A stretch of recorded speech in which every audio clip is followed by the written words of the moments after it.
जीवन जिसे हम एक संघर्ष मान बैठे हैं, क्या वास्तव में वह संघर्ष है या वह केवल हमारी समझ की एक भूल है? गौर से देखो अपने आप को। तुम्हारे कंधों पर एक अदृश्य बोझ है। तुम चल रहे हो, हंस रहे हो, काम कर रहे हो, लेकिन भीतर कहीं गहरे में एक तनाव है, एक खिंचाव है, जैसे तुम्हें पूरी दुनिया को अपने सिर पर थाम कर रखना है। मनुष्य की सबसे बड़ी विडंबना यही है कि वह उस ट्रेन में सफर कर रहा है जो उसे खुद ब खुद मंजिल तक ले जा रही है, फिर भी उसने अपना भारी सामान अपने सिर पर रखा हुआ है। वह सोचता है कि अगर उसने सामान नीचे रख दिया तो सामान मंजिल तक नहीं पहुंचेगा। अस्तित्व ने तुम्हें जन्म दिया, उसने तुम्हें सांसें दी, उसने तुम्हारे हृदय को धड़कना सिखाया, यह सब तुम्हारे किसी प्रयास के बिना हुआ। तो फिर तुम्हें ऐसा क्यों लगता है कि आगे का जीवन तुम्हारे चलाने से चलेगा? यह जो नियंत्रण, कंट्रोल की जिद है, यही तुम्हारे सारे दुखों की जड़ है। तुम उस नदी को धकेलने की कोशिश कर रहे हो जो पहले से ही समुद्र की ओर बह रही है। नियंत्रण का भ्रम और मैं का अहंकार। हम अपनी योजनाएं बनाते हैं। हम एक नक्शा खींचते हैं कि कल ऐसा होना चाहिए, परसों वैसा होना चाहिए, मेरे बच्चे ऐसे होने चाहिए, मेरा व्यापार ऐसा होना चाहिए, मेरी सेहत ऐसी होनी चाहिए। और जब जीवन का एक छोटा सा झोंका आता है और उस नक्शे को उड़ा ले जाता है तो हम बिखर जाते हैं। हम रोते हैं, हम चिल्लाते हैं, हम आकाश की ओर देखकर शिकायत करते हैं। लेकिन क्या तुमने कभी सोचा है, क्या तुम अपनी अगली सांस को भी नियंत्रित कर सकते हो? अगर अस्तित्व अभी इसी क्षण हवा को रोक ले तो तुम्हारी सारी योजनाएं, तुम्हारी सारी दौलत, तुम्हारे सारे रिश्ते सब धरे के धरे रह जाएंगे। जीवन का सबसे बुनियादी सत्य, सांस भी तुम्हारे हाथ में नहीं है। वह आ रही है, वह जा रही है। वह एक उपहार है, तुम्हारी कमाई नहीं। जब नींव ही तुम्हारे नियंत्रण में नहीं है तो महल तुम्हारे नियंत्रण में कैसे हो सकता है? यह अहंकार है जो कहता है मैं करता हूं, मैंने यह बनाया, मैंने यह पाया। और यही अहंकार तुम्हें डराता है, क्योंकि जो करता बनता है उसे परिणाम का भय भी सताता है। उसे लगता है कि अगर मैं चुका तो सब खत्म। सत्य यह है कि तुम नहीं कर रहे हो, तुम्हारे माध्यम से कुछ घटित हो रहा है। बांसुरी यह गुमान नहीं कर सकती कि संगीत उसका है। संगीत उस वादक का है जो उसमें फूंक मार रहा है। तुम केवल बांसुरी हो, जीवन वह वादक है। अगर तुम खुद को खाली छोड़ दो तो तुम्हारे भीतर से भी परमात्मा का संगीत गूंजेगा। लेकिन तुम भरे हुए हो चिंताओं से, विचारों से, योजनाओं से। इसलिए संगीत पैदा नहीं हो पा रहा, केवल शोर पैदा हो रहा है। सुरक्षा की खोज और अनिश्चितता का सौंदर्य। हम सब सुरक्षा, सिक्योरिटी चाहते हैं। हम दीवारों के पीछे छिपना चाहते हैं। हम बैंक बैलेंस, बीमा और सामाजिक प्रतिष्ठा की दीवारें खड़ी करते हैं। हमें लगता है कि हम भविष्य को सुरक्षित कर लेंगे। लेकिन क्या भविष्य को कभी किसी ने मुट्ठी में पकड़ा है? सुरक्षा एक भ्रम है। जीवन का स्वभाव ही असुरक्षा है। और मैं तुमसे कहता हूं, इस असुरक्षा से डरो मत, क्योंकि जहां सुरक्षा है वहां जीवन नहीं, केवल मृत्यु है। एक पत्थर सुरक्षित है, वह बदलता नहीं। एक फूल असुरक्षित है, सुबह खिलता है, शाम को मुरझा जाता है। कोई भी हवा का झोंका उसे गिरा सकता है, कोई भी जानवर उसे कुचल सकता है। फिर भी फूल में जो सौंदर्य है वह पत्थर में नहीं। क्यों? क्योंकि फूल ने अपनी नश्वरता को, अपनी असुरक्षा को स्वीकार कर लिया है। वह हवा के साथ नाचता है, वह अपनी खुशबू लुटाता है, बिना इस चिंता के कि कल क्या होगा। तुम पत्थर बनना चाहते हो या फूल? तुम सुरक्षा चाहते हो या जीवन? जब तुम कहते हो मैं सब कुछ अपने नियंत्रण में रखना चाहता हूं, तो तुम असल में कह रहे हो कि तुम जीवन को मार देना चाहते हो, क्योंकि जीवन को वही नियंत्रित कर सकता है जो उसे जमा दे, उसे रोक दे। और रुका हुआ जीवन षड्यंत्र पैदा करता है। अनिश्चितता, अनसर्टेनिटी से मित्रता करो। जब तुम्हें पता न हो कि अगले मोड़ पर क्या है, तभी जीने का रोमांच है। अगर तुम्हें पहले से एक किताब दे दी जाए जिसमें तुम्हारे जीवन का हर दिन, हर घटना लिखी हो कि कब तुम हंसोगे, कब रोओगे, कब मरोगे, तो क्या तुम उस जीवन को जीना चाहोगे? तुम ऊब जाओगे, तुम आत्महत्या करना चाहोगे, क्योंकि जहां रहस्य नहीं वहां जीवन नहीं। अस्तित्व ने भविष्य को छिपा कर रखा है, यह उसकी कृपा है। वह चाहता है कि तुम हर पल को नया मानकर जियो। छोड़ देना, लेटिंग गो का अर्थ है रहस्य के साथ सहज हो जाना। प्रकृति से सीख, प्रयास रहित जीवन। जरा प्रकृति को देखो। क्या तुम कभी जंगल गए हो? वहां कोई जल्दबाजी नहीं है। पेड़ बढ़ने के लिए शोर नहीं मचाते, नदियां बहने के लिए संघर्ष नहीं करती, जानवर अपने भोजन के लिए डिप्रेशन में नहीं जाते। पूरी सृष्टि एक मौन लय, रिदम में है। सिर्फ मनुष्य, केवल मनुष्य ही है जो दौड़ रहा है। वह कहीं पहुंचना चाहता है। उसे लगता है कि अभी मैं जहां हूं वह जगह ठीक नहीं है, कहीं और जाना है, कुछ और बनना है। यही दौड़ तनाव है। तनाव का अर्थ क्या है? तनाव का अर्थ है तुम यहां हो लेकिन तुम वहां होना चाहते हो। तुम वर्तमान में हो लेकिन तुम्हारा मन भविष्य में है। इस खिंचाव को ही तनाव कहते हैं। और छोड़ देने का अर्थ है तुम जहां हो पूरी तरह से वहीं हो जाओ। एक सूखे पत्ते को देखो। जब वह डाल से टूटता है तो वह जमीन पर गिरने के लिए जोर नहीं लगाता। वह हवा के साथ झूलता हुआ, इठलाता हुआ नीचे आता है। उसे कोई जल्दी नहीं है। वह हवा से यह नहीं कहता कि मुझे पूर्व दिशा में ले चलो, पश्चिम में नहीं। हवा जिधर ले जाए पत्ता उधर ही राजी है। इसी को कहते हैं समर्पण। समर्पण कोई हार नहीं है। लोग सोचते हैं कि हथियार डाल देना समर्पण है। नहीं, वह तो कायरता है। समर्पण तो परम साहस है। यह कहना कि हे अस्तित्व, तेरी बुद्धि मेरी बुद्धि से बड़ी है। मैं अपने छोटे से दिए की रोशनी में रास्ता खोज रहा हूं, जबकि तूने सूरज उगा रखा है। तो मैं अपना दिया बुझाता हूं, तू मुझे ले चल। जिस दिन तुम उस सूखे पत्ते की तरह हो जाओगे, उस दिन तुम पाओगे कि तुम गिरे नहीं, बल्कि तुम उड़ने लगे। अस्तित्व तुम्हें अपने कंधों पर उठा लेता है जब तुम खुद चलने की जिद छोड़ देते हो। विश्वास और जड़ता का अंतर। अब सवाल उठता है, क्या इसका मतलब यह है कि हम हाथ पर हाथ रखकर बैठ जाएं? क्या हम काम करना छोड़ दें? नहीं, यही तो सबसे सूक्ष्म बात है। कृष्ण ने गीता में यही समझाया है, लेकिन हम समझ नहीं पाए। कर्म करो, फल की इच्छा मत करो। इसका आधुनिक भाषा में अर्थ है प्रक्रिया, प्रोसेस में पूरा डूब जाओ, लेकिन परिणाम, रिजल्ट से चिपको मत। जब एक चित्रकार पेंटिंग बनाता है, अगर वह हर वक्त यह सोचे कि यह पेंटिंग कितने में बिकेगी, लोग इसे पसंद करेंगे या नहीं, तो क्या वह कभी एक महान कृति बना पाएगा? नहीं। उसका हाथ कांप जाएगा, उसका ध्यान बंट जाएगा। लेकिन जब वह पेंटिंग बनाते वक्त दुनिया को भूल जाता है, परिणाम को भूल जाता है, केवल रंगों और कैनवास के साथ एक हो जाता है, तब उसके हाथों से जादू निकलता है। जीवन भी एक कला है। जब तुम काम करते हो तो काम को पूजा बना लो, पूरी तल्लीनता से करो।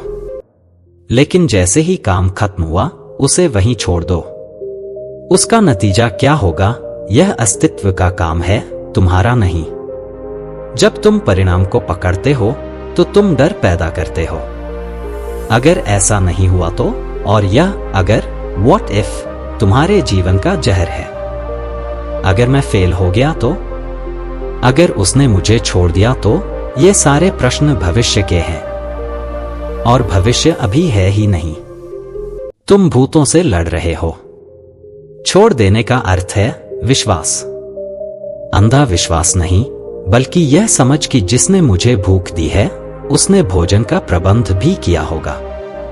जिसने बच्चे को गर्भ में 9 महीने संभाला वह बाहर भी संभालेगा। जब तुम इस भरोसे के साथ जीते हो तो तुम्हारे चेहरे पर एक अलग चमक होती है। वह चमक होती है निश्चिंतता की। राजाओं के पास धन हो सकता है, पर यह निश्चिंतता नहीं होती। यह केवल फकीरों के पास, संतों के पास या उन लोगों के पास होती है जिन्होंने जीवन के साथ सौदा करना बंद कर दिया है। क्या तुम वह निश्चिंतता चाहते हो? तो अपनी मुट्ठी खोलो। देखो तुमने क्या पकड़ रखा है। पुरानी यादें, किसी का किया अपमान, भविष्य की चिंता। जरा अपनी मुट्ठी ढीली करो और देखो कैसे एक हल्कापन तुम्हारे भीतर उतरने लगता है। जीवन में छोड़ देने की कला को समझने के लिए हमें एक बहुत ही बारीक अंतर को समझना होगा। दर्द, पेन और पीड़ा, सफरिंग के बीच का अंतर। हम अक्सर इन दोनों को एक ही मान लेते हैं, लेकिन ये अलग हैं। दर्द शारीरिक है या परिस्थितियों से जुड़ा है, जैसे बीमारी आना, धन का खो जाना या किसी प्रियजन का चले जाना। यह जीवन का स्वभाव है, इसे कोई नहीं टाल सकता। खुद भगवान भी शरीर धारण करते हैं तो उन्हें भी शारीरिक कष्ट सहना पड़ता है। लेकिन पीड़ा क्या है? पीड़ा वह कहानी है जो तुम्हारा मन उस दर्द के बारे में बनाता है। मेरे साथ ही ऐसा क्यों हुआ? यह नहीं होना चाहिए था। अब मेरा क्या होगा? यह जो प्रतिरोध, रेजिस्टेंस है, यह जो नानुकर है, यही पीड़ा है। गौतम बुद्ध ने इसे बहुत सुंदर तरीके से समझाया है। वे कहते हैं, जब तुम्हें कोई तीर लगता है तो उसे दर्द कहते हैं, लेकिन जब तुम उस दर्द के बारे में सोच सोच कर रोते हो तो तुम खुद को एक दूसरा तीर मारते हो। पहला तीर जीवन मारता है, लेकिन दूसरा तीर जो ज्यादा जानलेवा होता है वह हम खुद को मारते हैं। छोड़ देने का अर्थ है उस दूसरे तीर को हाथ से गिरा देना।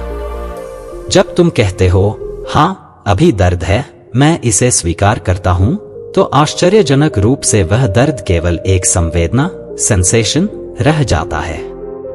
वह तुम्हें मानसिक रूप से तोड़ता नहीं है। स्वीकार करते ही पीड़ा गायब हो जाती है, केवल तथ्य, फैक्ट रह जाता है। कठिनाइयां क्यों आती हैं? मूर्तिकार का उदाहरण, हम सब आरामदायक जीवन चाहते हैं। हम चाहते हैं कि रास्ता एकदम सीधा और समतल हो। लेकिन क्या तुमने कभी किसी नाविक को शांत समुद्र में कुशल बनते देखा है? नहीं। कुशल नाविक हमेशा तूफानों में ही बनते हैं। जब जीवन तुम्हें पटकता है, जब तुम्हारी योजनाएं फेल होती हैं, जब अंधेरा छा जाता है, तो समझ लेना कि अस्तित्व तुम्हें कुछ बड़ा सिखाने की कोशिश कर रहा है। सोचो, एक बीज मिट्टी के नीचे दबता है। वहां अंधेरा है, दबाव है, घुटन है। बीज सोच सकता है कि मेरा अंत आ गया, मुझे दफना दिया गया, लेकिन वह दफन नहीं हुआ है, वह रोपा गया है। उसी दबाव के कारण उसका कठोर खोल टूटता है और उसमें से कोपल फूटती है। अगर बीज उस दबाव का विरोध करे, अगर वह टूटने से डर जाए, तो वह कभी वृक्ष नहीं बन पाएगा। तुम भी एक बीज हो। तुम्हारी कठिनाइयां वह मिट्टी है जो तुम्हें दबा रही है। घबराओ मत। यह दबाव तुम्हें मारने के लिए नहीं, तुम्हारे अहंकार, ईगो के कठोर खोल को तोड़ने के लिए है। जीवन तुम्हें तोड़ता है ताकि तुम खुल सको। जब तक तुम बने रहते हो, तुम छोटे रहते हो। जब तुम टूटते हो और बिखरते हो, तभी तुम विराट होते हो। तो अगली बार जब कोई मुसीबत आए, तो आकाश की ओर देखकर शिकायत मत करना, बल्कि मुस्कुराना और कहना, तो अब तुम मुझे क्या नया सिखाने वाले हो? मैं तैयार हूं। यह दृष्टिकोण, एटीट्यूड ही कीमिया, एल्केमी है। यह लोहे को सोना बना देता है, यह जहर को दवा बना देता है।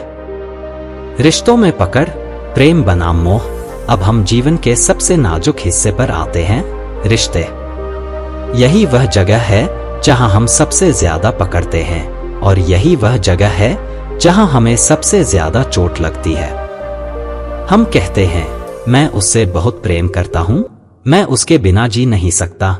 ध्यान से देखो, क्या यह प्रेम है या यह एक बैसाखी है? जब तुम कहते हो कि मैं तुम्हारे बिना जी नहीं सकता, तो तुम सामने वाले पर भार डाल रहे हो।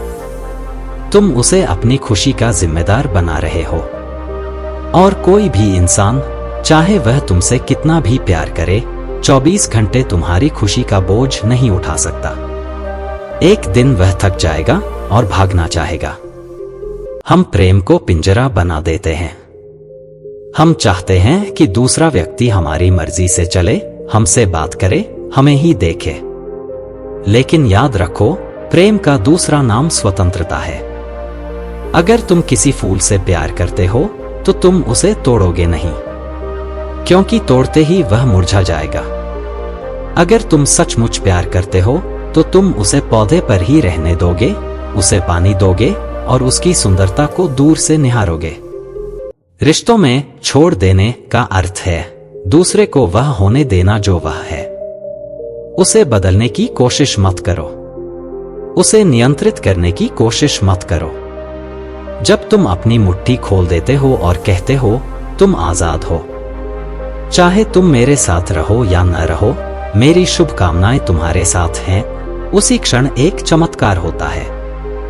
सामने वाले का दम घुटने से बच जाता है।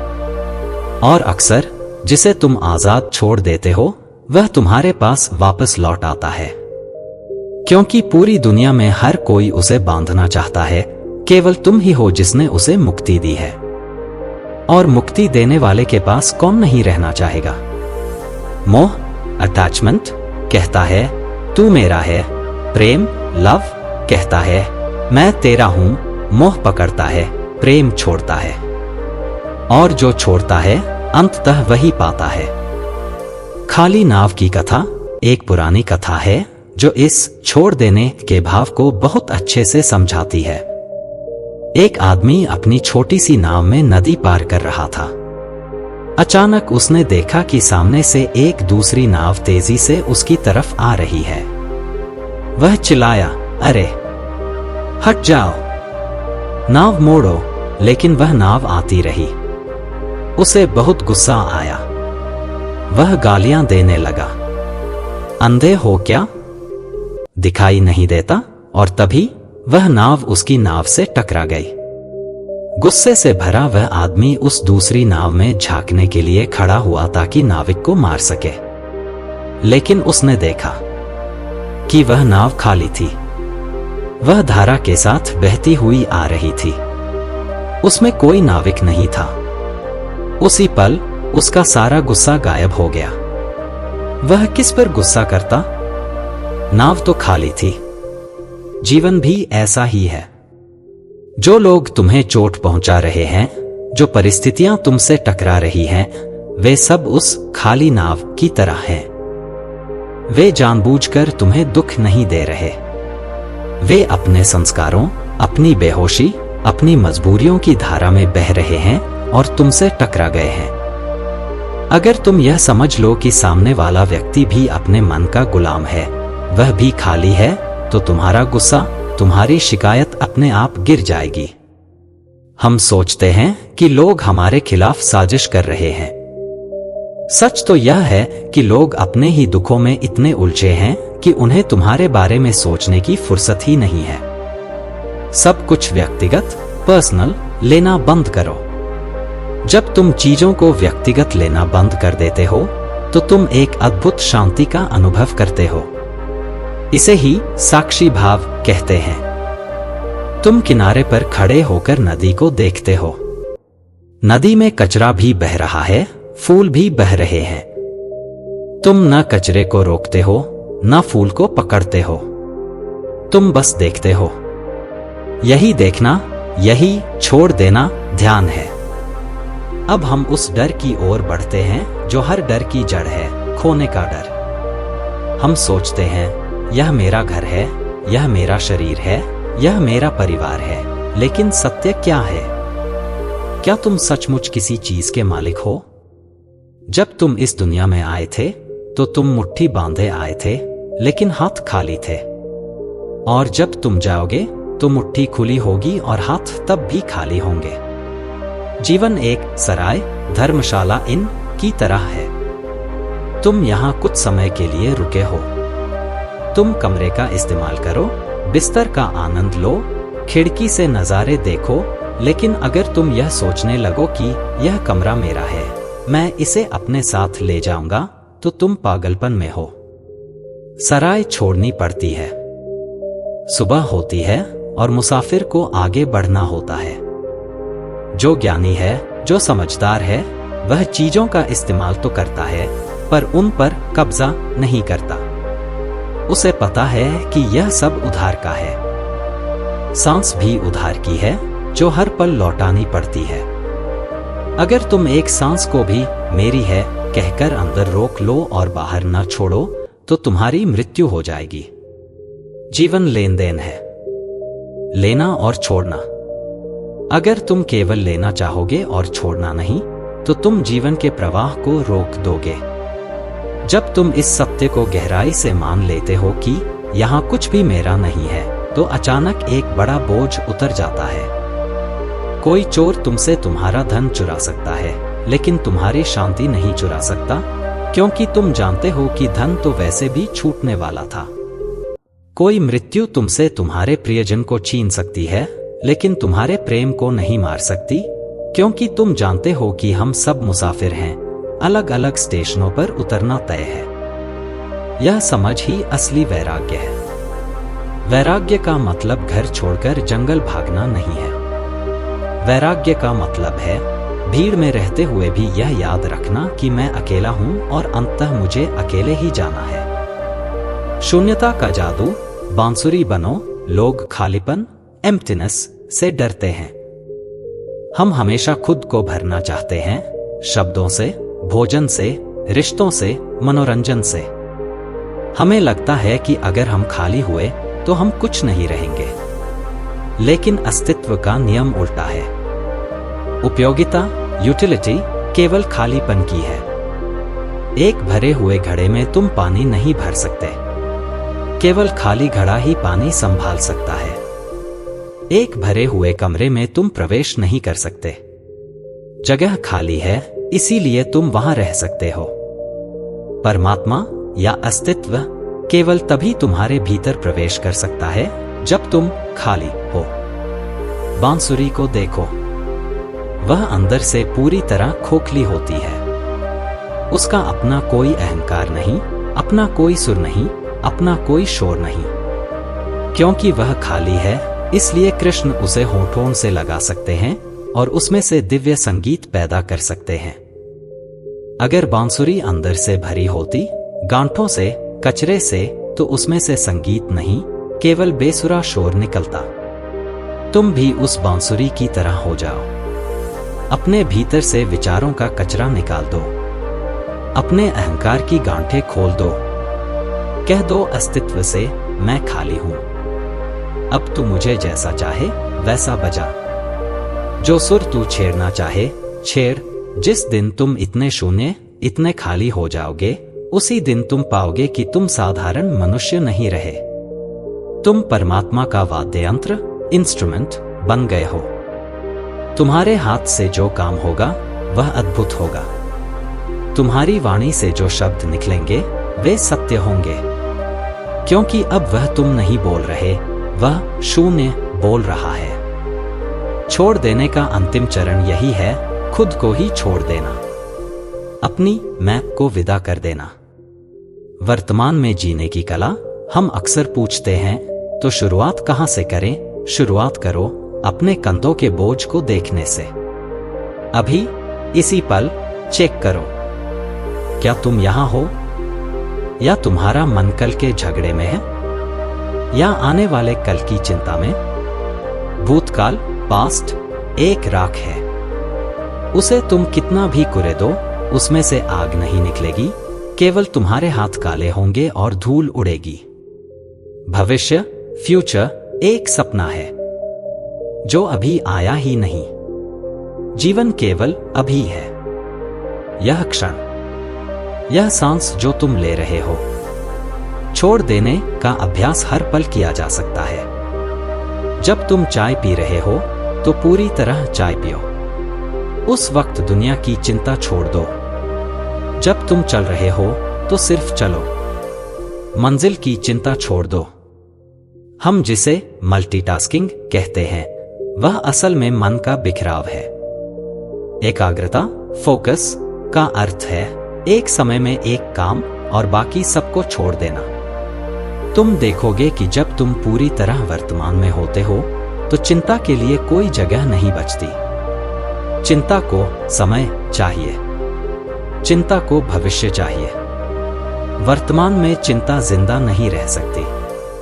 वर्तमान में केवल अस्तित्व है। निष्कर्ष, अंतिम मंत्र। अंत में मैं तुम्हें एक मंत्र, एक सूत्र देकर जाना चाहता हूं। जब भी जीवन भारी लगे, जब भी चारों तरफ अंधेरा दिखे, जब भी मन बेचैन हो, बस एक गहरी सांस लेना, आकाश की ओर देखना और खुद से कहना, यह भी गुजर जाएगा। This too shall pass। और दूसरा सूत्र, छोड़ दो, सब अपने आप ठीक हो जाएगा। याद रखना, तुम्हें नदी को धकेलने की जरूरत नहीं है। नदी को पता है कि सागर कहां है। तुम्हारे जीवन का जो सागर है, वह परम शांति, परम आनंद, वह तुम्हारा इंतजार कर रहा है। तुम बस अपने हाथ पांव मारना बंद करो। तुम बस भरोसा करो। उस शक्ति पर भरोसा करो जिसने तुम्हें बनाया है। वह तुमसे प्रेम करती है। वह तुम्हें कभी गलत जगह नहीं ले जाएगी। जो हो चुका उसे नमस्कार करो। जो हो रहा है उसे स्वीकार करो। और जो होने वाला है उस पर विश्वास करो। अपनी मुट्ठी खोलो। देखो, तुम आजाद हो। तुम हमेशा से आजाद थे। केवल तुम्हारी पकड़ ने तुम्हें कैद कर रखा था। अब तुम उड़ सकते हो। अनंत आकाश तुम्हारा है।